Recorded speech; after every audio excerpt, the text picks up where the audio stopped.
j'ai appris des choses. Moi aussi, merci. Plaisir.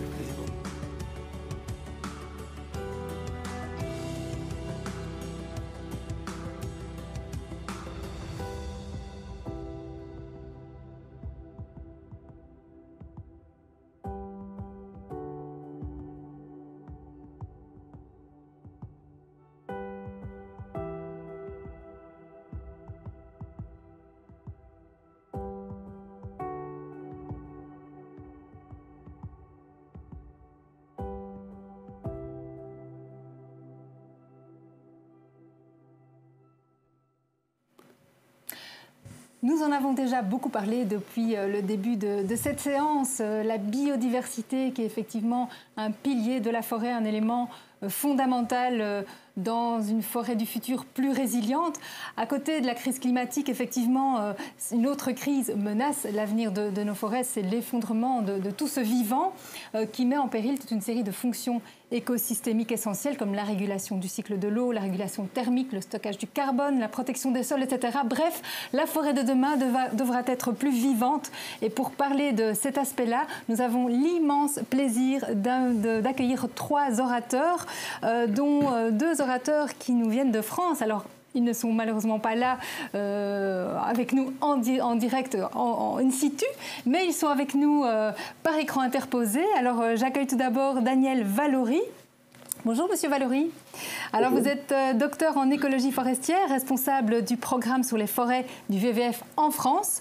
Les forêts anciennes d'Europe, les forêts primaires des tropiques ont été une référence inspirante pour votre travail. Et parmi les réalisations récentes figure notamment le développement d'une méthode d'évaluation des qualités écologiques des forêts anciennes. Soyez le bienvenu avec nous aujourd'hui. À vos côtés, enfin à vos côtés virtuels en tout cas, Marc-André Selos. Bonjour Monsieur Selos. Bonjour. Bienvenue. Alors vous êtes professeur du Musée national d'histoire naturelle à Paris et aux universités de, alors pas facile à prononcer, Gdańsk en Pologne. Exactement. Et Kunming en Chine. Alors vous êtes mycologue et botaniste. Vous travaillez en particulier sur les symbioses mycorhiziennes qui unissent les champignons du sol aux racines des arbres. Vous éditez une série de revues scientifiques, je ne vais pas toutes les citer. Vous avez publié aussi plusieurs ouvrages grand public et vous êtes co-auteur d'une bande dessinée sur le sol que j'ai d'ailleurs découvert il n'y a pas longtemps. On en a parlé dans une émission. Avec un dessinateur belge. Voilà, avec un dessinateur belge, Mathieu Burnia. Très belle BD que je recommande à tous d'ailleurs. Soyez les bienvenus tous les deux. Alors, on a aussi le plaisir d'accueillir Alain Licop, qui est ici en studio avec moi. Alors, Alain, vous êtes bio-ingénieur des eaux et forêts, coordinateur de la cellule faune sauvage au département de l'étude du milieu naturel et agricole du service public de Wallonie. Vous êtes maître de conférences à l'Université de Liège et responsable du cours de gestion des espèces en milieu tempéré. Voilà.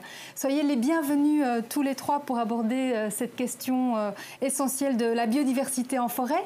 Je vais me tourner tout d'abord vers Daniel Valory. Alors, Monsieur Valory, en tant qu'écologue, expert en biodiversité forestière, quels sont les principaux changements que vous avez observés sur le terrain et dans les discours d'ailleurs aussi durant ces dernières années? Merci. Alors c'est intéressant que vous posiez la question à la fois sur le terrain et dans les discours parce que je pense qu'effectivement c'est 2 facettes de choses qu'il faut qu'on puisse discuter et aborder. Moi je travaille à la fois en France, en Europe et ensuite aussi en tropical, mais ça nous intéresse un peu moins ici depuis 25 ans dans les domaines forestiers. Et c'est vrai que on parle, je pense qu'il faut prendre un peu de recul en fait sur ce qu'on discute aujourd'hui. Les forêts, on l'a dit plusieurs fois en fait, c'est du temps long. C'est souvent des choses qui sont difficiles à percevoir. Ça a été dit de façon assez magistrale dès la première intervention de la philosophe que vous avez invitée tout à l'heure. Et ce temps long, masque souvent notre compréhension de ce qui s'y passe en fait. Et donc, c'est vrai que quand on regarde sur 25, sur 30 ans, voire un peu plus loin, en fait, on peut à la fois voir des côtés positifs en fait à l'évolution forestière. On sort au 19e siècle en Belgique comme en France en fait d'une histoire forestière qui avait fortement dégradé et déboisé et qui a réduit la qualité et la quantité en fait de forêt. Et depuis l'abandon agricole, notamment, depuis le passage à d'autres énergies, notamment. On parlait de la biomasse tout à l'heure. Quand on est passé au pétrole et au charbon, effectivement, on a un peu moins exploité les forêts.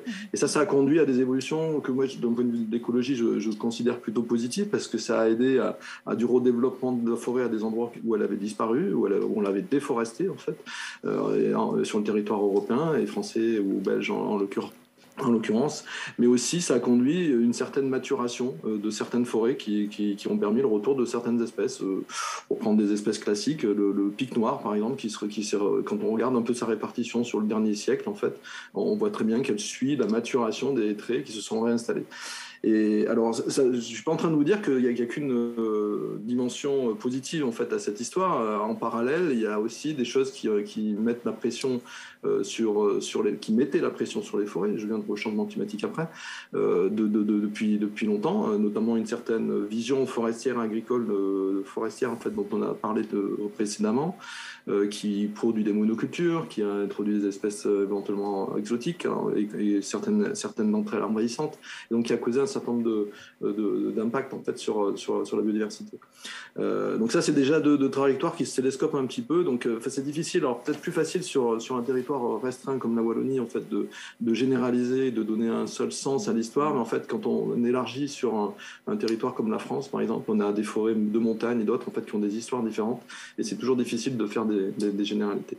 Et puis ensuite, il y a un certain nombre de choses, de crises en fait qui se sont passées. Moi, j'en citerai trois. On en avait une qui est très très forte aujourd'hui avec le changement climatique, mais on a eu des crises forestières par le passé dans les années 80 avec des pluies acides qui ont touché l'est de la France, par exemple, avec des tempêtes dans la décennie des 99. Et donc ces catastrophes, je dirais que le forestier ou la forêt est habitué à en avoir régulièrement. La grosse différence avec ce qu'on vit aujourd'hui, c'est que le changement climatique, c'est pas juste une catastrophe d'une année qui va passer, c'est effectivement une catastrophe sur le long terme, une pression sur le long terme sur laquelle il va falloir effectivement qui a autant d'impact en fait que celle que je viens de citer, et qui va se perdurer en fait dans le temps, avec en plus, ça a déjà été mentionné, des complexités à anticiper les impacts et à essayer de comprendre dans un contexte très incertain, de faire des choix de gestion. On a beaucoup parlé, les forestiers, logiquement, on regarde sur les essences qu'il faudra planter ou privilégier demain, en fait. Moi, en tant qu'écologue, je m'intéresse aussi à toutes les autres espèces de la forêt qui auront tout autant de mal, en fait, à suivre le changement climatique. Et donc, tous les insectes, tous les oiseaux et autres, en fait, qui vont aussi subir cette chose-là. Cet impact du changement climatique, il faut aussi l'avoir en mémoire, et c'est tout ça qui fonctionne ensemble en fait en l'occurrence. Donc gérer dans l'incertitude, c'est jamais simple, on n'est pas trop habitué à ça. Ça a déjà été mentionné, mais c'est vraiment important, et je pense qu'en lien avec cette incertitude, il est important de faire confiance aussi à la nature, d'essayer de comprendre un petit peu comment l'ensemble fonctionne et à quoi sert la biodiversité. Je pense que dans le domaine scientifique notamment, on a fait beaucoup de progrès. La biodiversité, c'est plus comme il y a 30 ans, la longue liste à la Prévert d'espèces qu'on ne comprenait pas spécialement, ou dont on ne voyait pas forcément les liens fonctionnels entre elles ou au fonctionnement forestier d'une façon générale. Donc de notre côté, les gestionnaires forestiers ont évolué, certains en tous les cas prennent mieux en compte la biodiversité.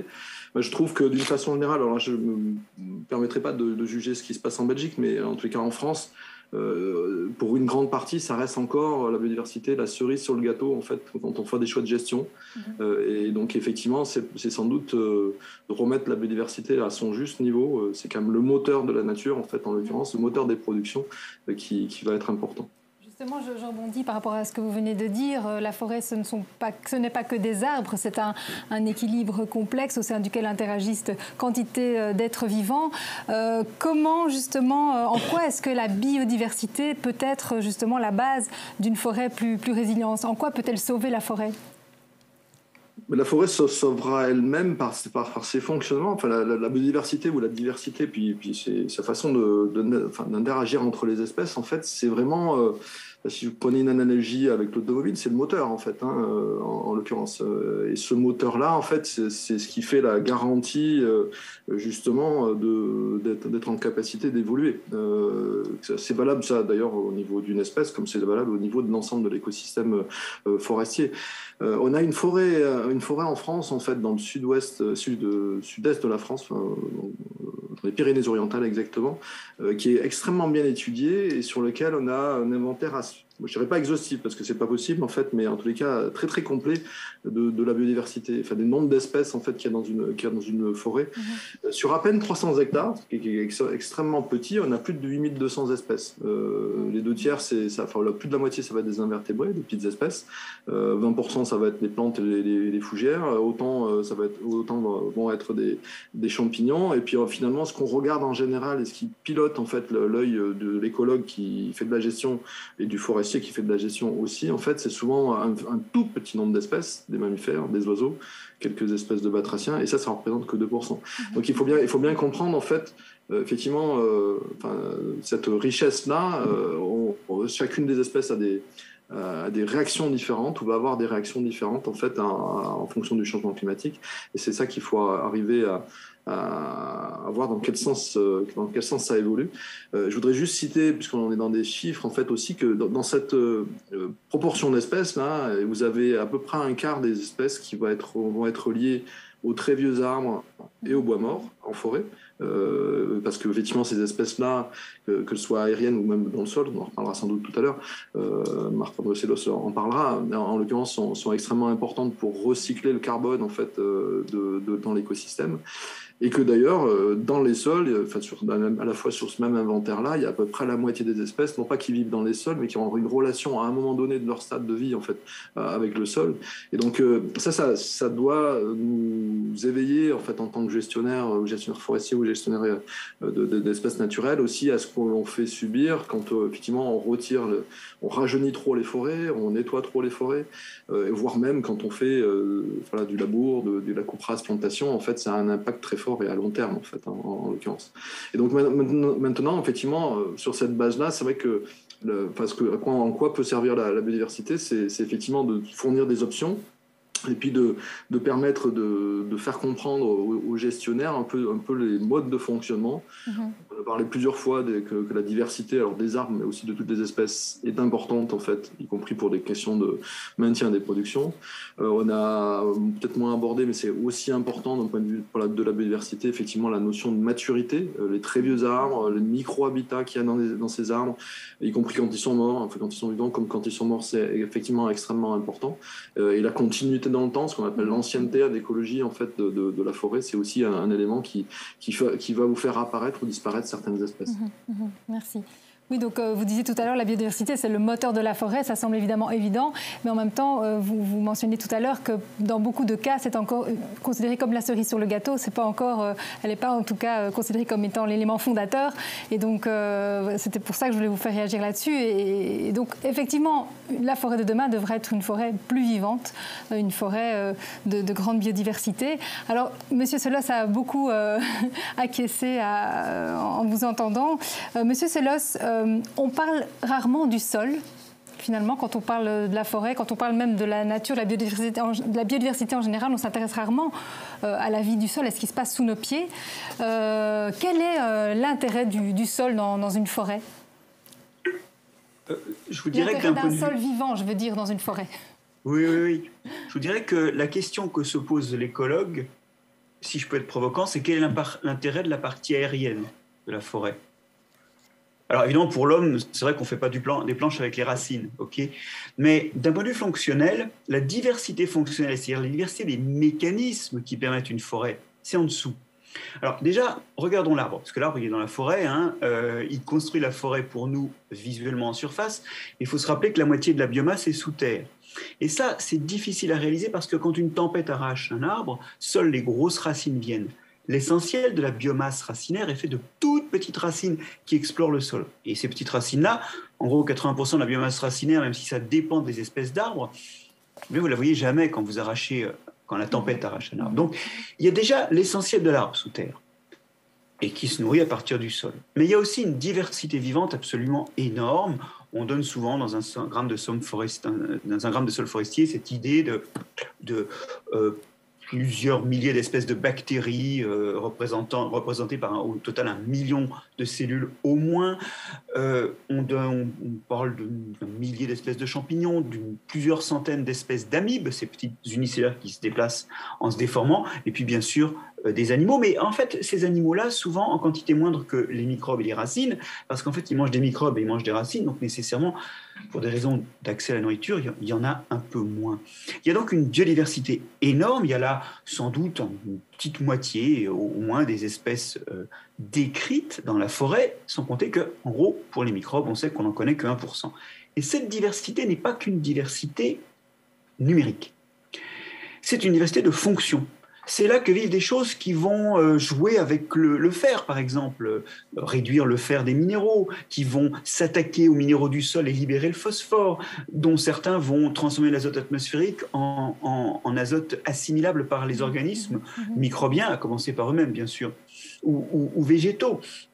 Il y a là tout un tas de choses qui font la chimie du sol, c'est-à-dire qu'ils sont en train de traiter la matière organique et de traiter la matière minérale pour faire ces choses dans lesquelles les plantes vont puiser. Et puis je vais vous dire un truc, en fait, ce n'est pas les plantes qui puisent, c'est les champignons du sol qui sont associés aux racines des plantes, ceux que vous avez appelés tout à l'heure les mycorhizes, n'est-ce pas? C'est-à-dire ces associations entre des champignons du sol et des racines des plantes. Les champignons sont nourris en sucre par les plantes et en échange, ils vont faire les courses. C'est eux qui vont chercher les ressources dans le sol et qui les déplacent vers la plante, notamment des choses comme le fer ou le phosphore, enfin le phosphate dans le sol, qui sont peu solubles. Donc, tout à l'heure, Daniel Valery disait très justement, c'est le moteur. Oui, vous êtes là, dans les coulisses. Et c'est dans les coulisses que ça se passe. Mais on a un problème à percevoir ça parce que c'est pas transparent. Les habitants de ces coulisses, à part quelques animaux, mais dont j'ai dit qu'ils n'étaient pas l'essentiel de la biomasse souterraine, ne sont pas visibles à l'œil nu. C'est pas transparent, c'est pas visible à l'œil nu. Et puis on a un vieux préjugé culturel contre les sols, qui finalement sont l'endroit où on met les déchets et les morts. Et là, ça ne nous aide pas. Justement, vous parlez de cette incroyable richesse du sol. Dans quel état est le sol des peuplements, par exemple, monospécifiques? Parce que le sol que vous décrivez là, c'est un sol qui sont dans des conditions favorables. Enfin, mais dans quel état est un sol, par exemple, dans une plantation d'épicéas en monoculture, par exemple? Alors, il y a des choses qui font que les sols, effectivement, vont s'écarter du modèle où ils fonctionnent idéalement pour abriter une forêt. La première, effectivement, vous avez raison, c'est la monospécificité. De toute façon générale, ce qu'il faut réaliser pour tout ce que je vais dire, c'est qu'il y a des conditions dans lesquelles le système a évolué et les organismes qui l'habitent sont habitués, sont sélectionnés pour fonctionner comme ça. Et si on s'éloigne finalement de ce fonctionnement où ils ont évolué, certains d'entre eux disparaissent et n'ont plus la main parce que ce n'est pas les conditions où ils marchent. Alors, la première chose, effectivement, c'est la monospécificité. Il y a de très très beaux travaux en forêt tempérée et tropicale qui montrent que la vitesse de dégradation de la matière organique est améliorée quand on mélange les espèces. C'est-à-dire quand on a des litières d'espèces différentes en mélange, ça se décompose plus vite. Vous savez, c'est important parce qu'en forêt, c'est ça qui relibère l'azote et le phosphate qui va nourrir les arbres et qui permet une recrue des arbres sur finalement leurs déchets. Bien. Alors, la monospécificité, c'est pas terrible. Les traitements violents. Alors, ce que j'appelle un traitement violent, c'est quelque chose qui n'existe pas dans la nature, c'est une coupe à blanc.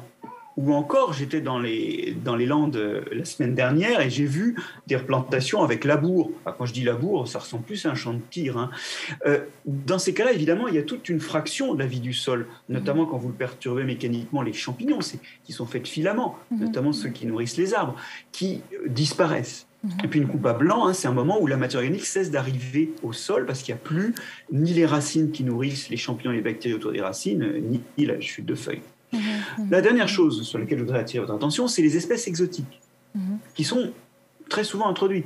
Nos impôts en France servent aujourd'hui, notamment dans le cadre du plan national de relance, à replanter des espèces et sur les 129 espèces que nous replantons, 67% sont exotiques. Et là, elles arrivent sans leurs partenaires, notamment les fameux champignons qui les aident à travailler, donc elles sont potentiellement vulnérables et en plus, elles ne soutiennent plus les acteurs ou elles ne elles ne sont pas en parfaite coévolution, elles n'ont pas une histoire qui les aligne sur les acteurs du sol, et donc à terme, on met en péril le fonctionnement de ces acteurs du sol. Ces introductions sont vraiment critiques. Hein. Merci, monsieur. C'est absolument passionnant. On vous écouterait pendant des heures. Monsieur Vallori, une réaction par rapport à ce que vient d'expliquer votre confrère ? Non, je partage totalement. Je pense que, de fait, je pense, et d'ailleurs c'était bien dit régulièrement dans vos présentations, il y a un changement de paradigme forestier à faire. Il y a des choses. Alors, on part pas de zéro, en l'occurrence. On part peut-être un peu en retard par rapport au changement climatique, parce qu'effectivement, cette notion de sensibilité, par exemple, des monocultures, c'est pas quelque chose qu'on a découvert dans les 3 dernières années liées aux sécheresses. On le savait, en fait, les scientifiques et les écologues le disent depuis longtemps, en fait, pour d'autres raisons d'ailleurs, en l'occurrence, que des questions de mortalité de production, aussi pour ces questions d'accueil de la biodiversité. Mais en tous les cas, des modes de gestion plus diversifiés, avec des rotations qui font moins appel en fait à la coupe rase, pas appel au dessouchement et au labour en l'occurrence. C'est des choses on a des alternatives.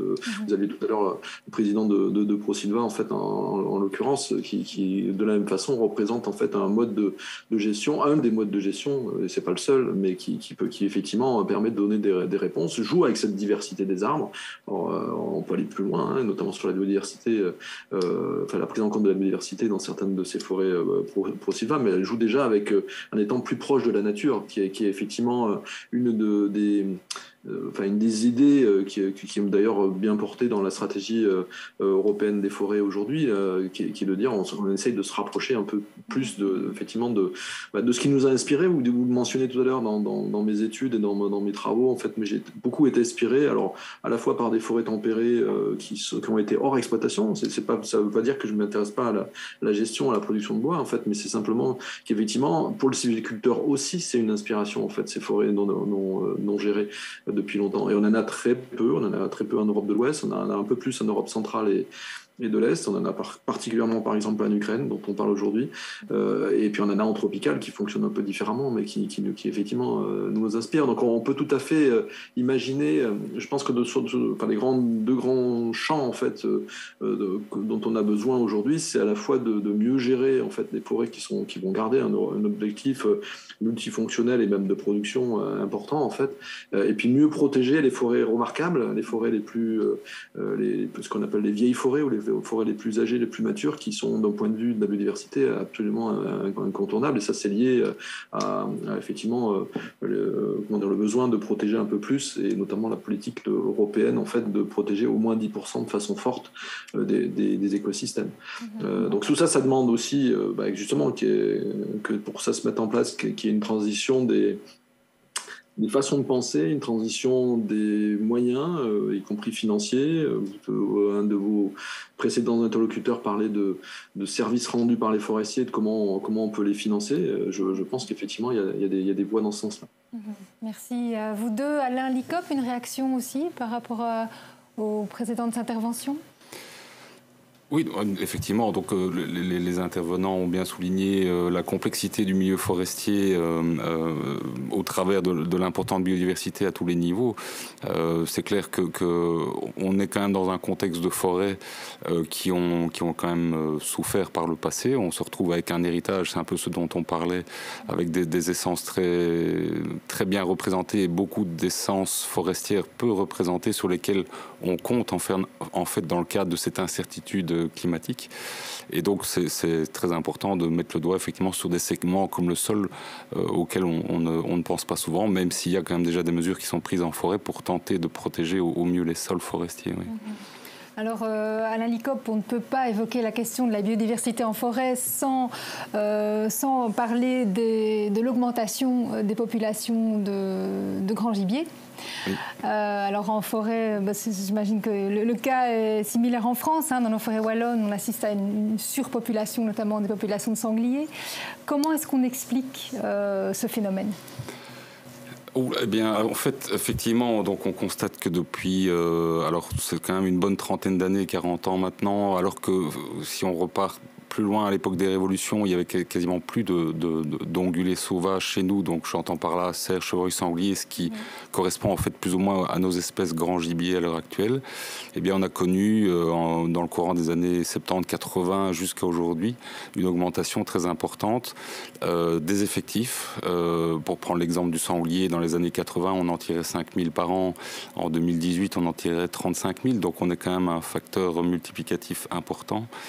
Ce qui est important aussi, c'est de signaler qu'en fait, ce phénomène n'est pas lié à notre petit territoire wallon. C'est quelque chose qui est observé dans toutes les régions d'Europe occidentale et centrale.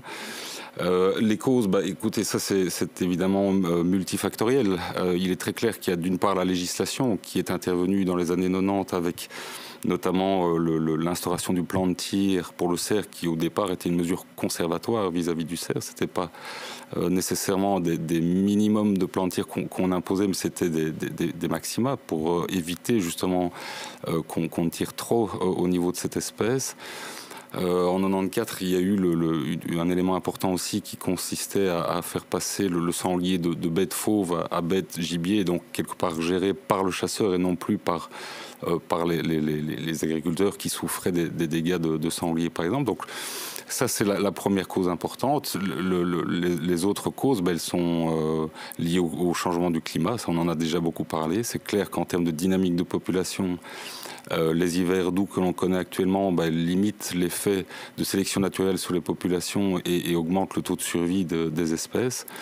On a également une multiplication de l'occurrence des fructifications forestières qui engendre en fait une manne considérable pour les espèces gibier et pas uniquement gibier. Je veux dire au niveau des graines, de chênes, de hêtres, évidemment le sanglier, le cerf, le chevreuil en profitent. Mais il y a également toute une série d'autres espèces qui en profitent. Donc ce sont les éléments plus liés aux modifications climatiques qu'on connaît et qui ne font que s'amplifier. Et puis, il y a le régulateur lui-même qui, paradoxalement, peut favoriser ces espèces gibier, simplement parce que il faut bien comprendre que le chasseur, lui, paye un loyer de chasse, il s'engage quelque part sur un bail de chasse de 12 ans auprès du propriétaire. Et donc, il n'est absolument pas dans son intérêt que de réduire drastiquement la population qu'il gère, étant donné que ces loyers de chasse coûtent évidemment pas mal d'argent. Quel est l'impact de cette surdensité sur l'écosystème forestier ? Alors, les impacts sont multiples. Nous, c'est vrai qu'on s'intéresse surtout aux impacts sur les essences forestières, sur les essences de production. Si on veut faire simple, on a un premier inventaire réalisé depuis maintenant une quinzaine d'années par le DNF au niveau de ce qu'on appelle les dégâts d'écorcement. Donc, ce sont typiquement l'arrachage de l'écorce sur des essences comme l'épicéa et le Douglas.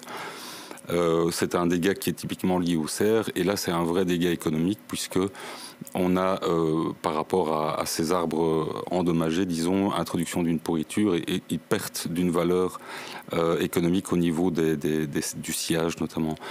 Ça, c'est, disons, pour ce qui peut être vraiment lié à l'espèce cerf par rapport à toutes les espèces. Il ne faut pas oublier que la forêt est le cadre de vie de toutes ces espèces gibier et qu'elles vont se nourrir à ses dépens. Et donc, c'est tout ce qui concerne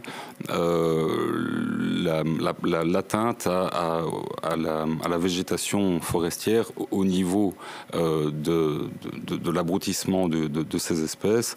Alors, ça va, comme je le disais tout à l'heure, du prélèvement de la graine jusqu'à la consommation des jeunes semis naturels, jeunes semis sur lesquels on compte évidemment beaucoup pour pouvoir renouveler la forêt.